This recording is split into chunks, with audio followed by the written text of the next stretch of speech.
that you keep yelling, Sir Hans? Good gracious, Henry, you don't mean to tell me you don't know Latin? My apologies, Your Grace. Unfortunately, I was too busy shoveling shit and picking turnips to find time for studying Latin. We shall have to rectify that. I can't have an ignoramus for a personal bodyguard. It's about time I talked about a game that was on the bigger side of things again. Sorry this review took so long. My usual process was extended as I decided to try this out using Gamefly of all things, since as of the start of all this PlayStation controversy, I was reminded that Gamefly exists. So I figured I'd try out the free trial, and this was the first game that I got sent. The catch being that it took a little while to get here. But it's here now, and I've been playing it a good deal lately. Now, a long time ago, I did a review for the first game, but personally, I'm not the biggest fan of it. I think I skipped over a lot of stuff and didn't properly explain my feelings on most of the game, and overall I think it was a bit of a rush job. Hopefully this time I'll be able to make up for that with a more detailed, albeit spoiler-free review. Today we return to medieval Bohemia and the life and times of Henry of Skalitz, bastard child of a noble and raised by a blacksmith. What sort of adventure has he found himself in this time? This is Kingdom Come Deliverance 2. I need something to eat. Ah, shit! Oh, my shoulder. Oh, this bastard's hard work. You can't be in the ground soon enough.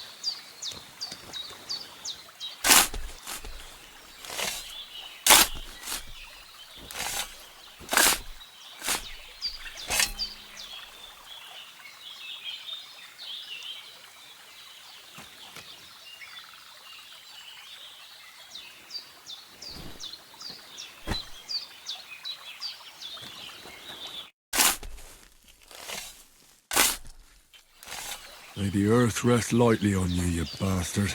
I hope you find peace. And don't come out to haunt anyone. For once, I'm not reviewing a game with a comic booky, cel-shaded art style. In fact, it's the exact opposite.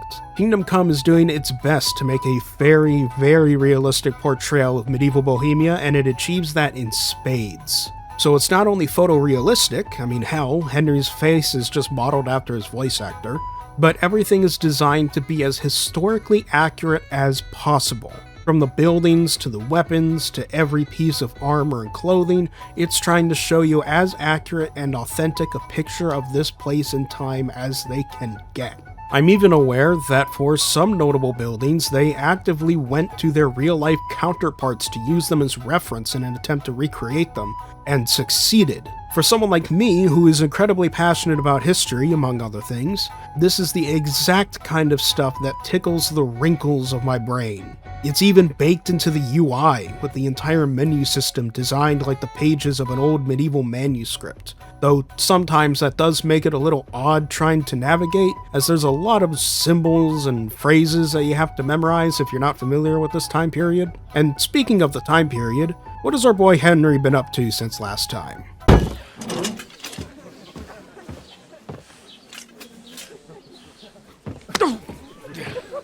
Bastards!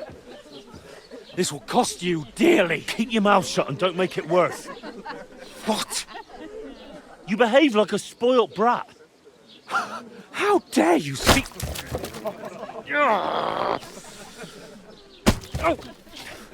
know, if you just shut up and done some work, we'd have coin by now and be on our way to the castle, but no, not his lordship. You've got a nerve. If you hadn't have played the hero, we'd have been there long since and I wouldn't have had to get you out of that mess. Oh yeah, because this isn't a mess, is it? Fuck off. Shut up, or you'll get a whipping too.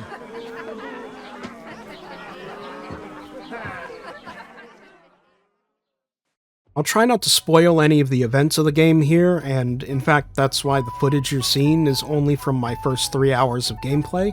However, the story of this game kinda hinges on some major plot points from the first game, so be aware that if you don't want to be spoiled on KCD 1, you're gonna have to just skip this video entirely, or at least this portion. Alright, we good? Good. Now then, Kingdom Come Deliverance 2 continues to follow the adventures of Henry and Hans Capon, with Henry now living amongst the nobility and serving as Capon's bodyguard after the first game revealed Henry's status as the bastard child of Sir Radzik.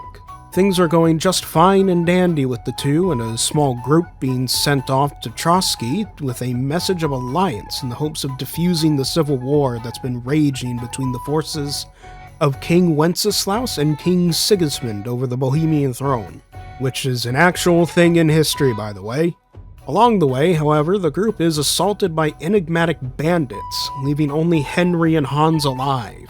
Even worse, without their gear, proper clothes, or even the letter, nobody recognizes their noble status, forcing the two to start right back from the bottom again to try and make contact with the Lord of Trotsky and get their lives back on track. Funnily enough, the game even does the Metroid thing of starting you out with some decent stats and then taking it all away after the bandit attack by reason of blood loss and head trauma. That way Henry isn't already built and ready to go with perks and stuff as if you just finished the first game. In general, there's a lot of continuity with the first game, actually. A lot of callbacks and the like, and the entire story takes place relatively soon after the first game ended. So for fans of KCD, that's really cool, and it makes the world feel a lot more lived in to see such a smooth transition from the first game to the second in terms of story. Although it does make onboarding potential new fans a bit harder, as they won't understand most of the references and the half-explained backstories. They're just kind of forced to pick things up as they go along. Regardless, how does the gameplay compare?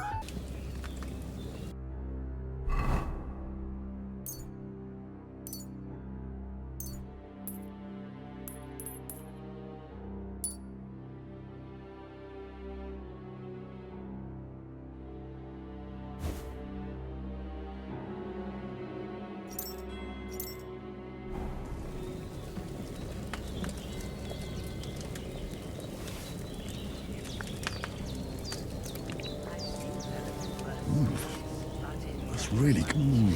Aye, true bliss is a full belly.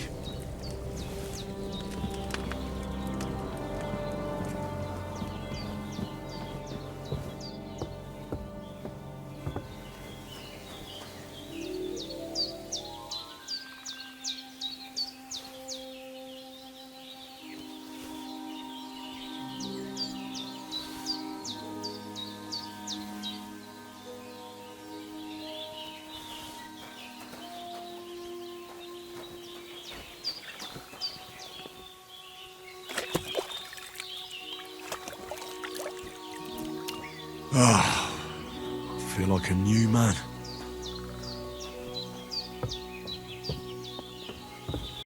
If you've played the previous Kingdom Come game, then you pretty much know what to expect here, just a lot more polished. For those who are new, Kingdom Come Deliverance 2 focuses on having the player explore and engage with a highly detailed and realistic feeling open world environment. You've got your main quest, and you take on side quests as you like, the basic formula, stuff that we've been doing since like Skyrim and beyond. It's all the extra stuff surrounding it that makes KCD different. For example, KCD uses the skill-based level-up system popularized by the likes of the Elder Scrolls, where the more you use a skill, the better you become at it. Only in KCD, there are a lot of skills, and each one has its own set of perks you choose from anytime you unlock a perk point in that skill. However, some perks you need to unlock through certain actions first, and some perks are mutually exclusive with others, meaning you can't pick, say, the Intimidation perk and the Charming perk at the same time. It does a lot to help build out exactly how you want your Henry to be played. Do you want to be a skilled warrior, a learned diplomat, or revert back to being a stealth archer like at Skyrim all over again? There's more options there, obviously, but I think you get the idea. And speaking of warrior, the combat system is also a more polished version of the last game, using directional combat to decide where your attacks come from and where you're blocking from. It can be pretty daunting to learn, let alone get good at, and unarmed combat is even worse in my opinion. It feels like you're fighting drunk, whether you're actually drunk or not, whenever you're fighting with your fists. But just like everything else, the more you do it, the better you get at it. And that's really the big thing with the gameplay here. Everything from fighting to alchemy to horse riding feels really daunting at first, but a lot of it isn't quite as hard as it seems, just kinda janky and something you gotta get used to with practice.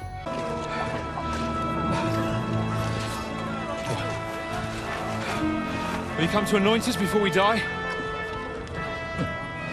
We'll get anointed after the battle's at hand. With booze. Get ready! Prepare to shoot!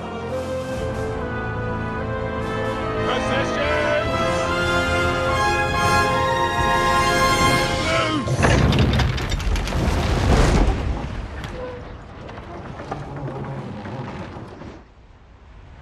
Take cover!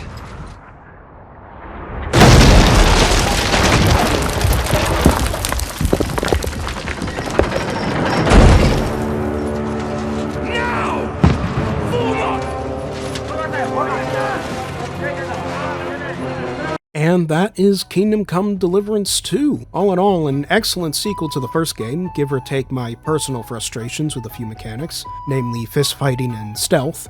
But regardless, this game is definitely still worth a buy if you haven't gotten it already. This has been TheRatMan, and I will see you all later. And lastly, a special thank you shout out to Mike Uniturtle, Scarlet, and TheRatMan. Thank you for the $5.